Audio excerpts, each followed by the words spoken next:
Hello friends, welcome to Pavithra life style. நம்ம இன்றைக்கி இந்த வீடியோவில் சாம்பார் எப்படி வைக்கிறதுன்னு தான் பார்க்க போகிறோம். இது ஹோட்டலில் கிடைக்கிற சாம்பார் மாதிரியே இருக்கும்.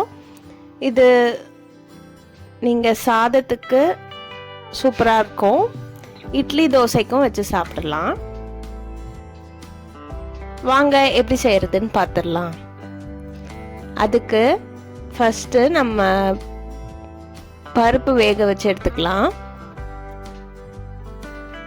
2 கிளாஸ் பருப்பு எடுத்துருக்கேன். அதை நல்லா வாஷ் பண்ணி 4 கிளாஸ் அளவுக்கு தண்ணி ஆட் பண்ணிட்டு பெருங்காயத்தூள் ஆட் பண்ணிக்கலாம்.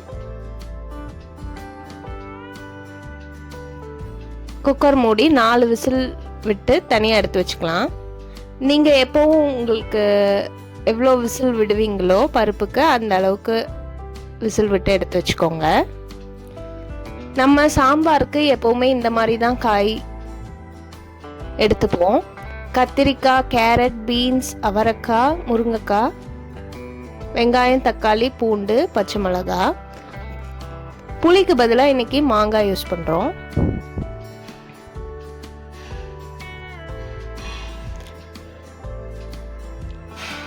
பாத்திரத்தில் தண்ணி ஊற்றி வச்சுக்கலாம் காய் வேகிறதுக்கு. தண்ணி நல்லா கொதிச்சதும் காய் ஆட் பண்ணிக்கலாம். எங்க ஊர்ல சாம்பார்னா இப்படிதான் எல்லா காயும் போட்டு தான் செய்வாங்க.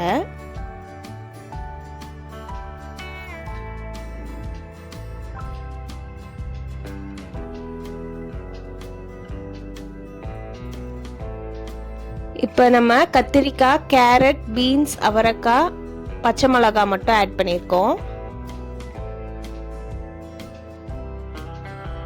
வெங்காயமும் இது கூடவே ஆட் பண்ணிடலாம். சின்ன வெங்காயம் யூஸ் பண்ணும்போது டேஸ்ட் நல்லா இருக்கும்.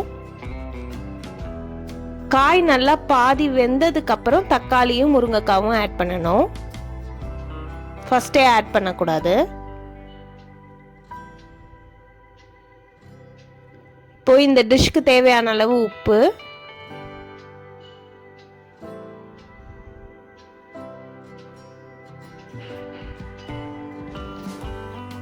மஞ்சத்தூள் கொஞ்சம் ஆட் பண்ணிக்கலாம்.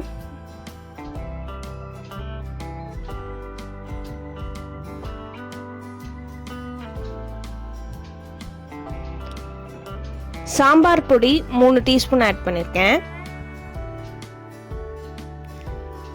இந்த சாம்பார் பொடி எப்படி அரைக்கணுன்ற வீடியோ ஆல்ரெடி அப்லோட் பண்ணியிருக்கேன். அந்த வீடியோ லிங்க் வந்து நான் டிஸ்கிரிப்ஷனில் ஆட் பண்ணுறேன். வேணுன்றவங்க செக் பண்ணி பாருங்கள்.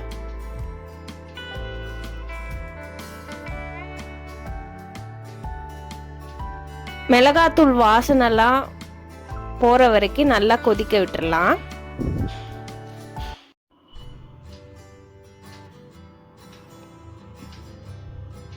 நல்லா கொதிச்சு பச்சை வாடை போனதுக்கப்புறம் 2 டீஸ்பூன் தேங்காய் துருவல் ஆட் பண்ணிக்கலாம். இது கம்ப்ளீட்லி ஆப்ஷனல். வேணும்னா ஆட் பண்ணுங்க,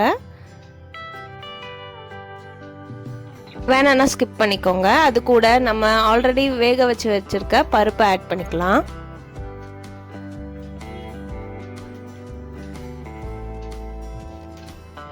பருப்பு போட்டு ஒரு 3 to 4 மினிட்ஸ் கொதிச்சதுக்கு அப்புறம் மாங்காய் ஆட் பண்ணிக்கலாம்.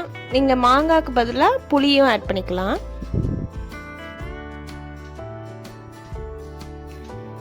இப்போ தாளிச்சு கொட்டிடலாம். ஃபர்ஸ்ட் கடாயில் ஆயில் ஊற்றிட்டு கடுகு, வெந்தயம், சீரகம் நல்லா பொரிஞ்சதும் காஞ்ச மிளகாய், கருவேப்பிலை, வெங்காயம் போட்டு நல்லா வதக்கிக்கலாம்.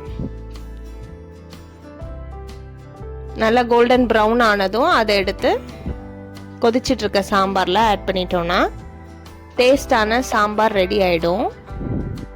இப்போ தான் நம்ம சேனலை ஃபஸ்ட் டைம் பார்க்குறீங்கன்னா மறக்காமல் சப்ஸ்கிரைப் பண்ணிவிட்டு அப்படியே பெல் ஐக்கனும் ஆலில் வச்சுக்கோங்க. அப்போ தான் நம்ம போடுற ஒவ்வொரு வீடியோவும் நோட்டிஃபிகேஷனாக வரும். அவ்வளோதான், டேஸ்டான சாம்பார் ரெடி ஆயிடுச்சு. ஆஃப் பண்ணிவிட்டு மேலே நல்லா கொத்தமல்லி தூவிட்டு மூடி வச்சிருங்க. சர்வ் பண்ணும் போது அந்த கொத்தமல்லியோட வாசனையோட சூப்பராக இருக்கும் சாம்பார். கண்டிப்பாக ட்ரை பண்ணி பார்த்துட்டு எப்படி இருந்ததுன்னு கமெண்ட்டில் சொல்லுங்கள். நெக்ஸ்ட் ஒரு வீடியோவில் உங்களை பார்க்குறேன். Bye bye.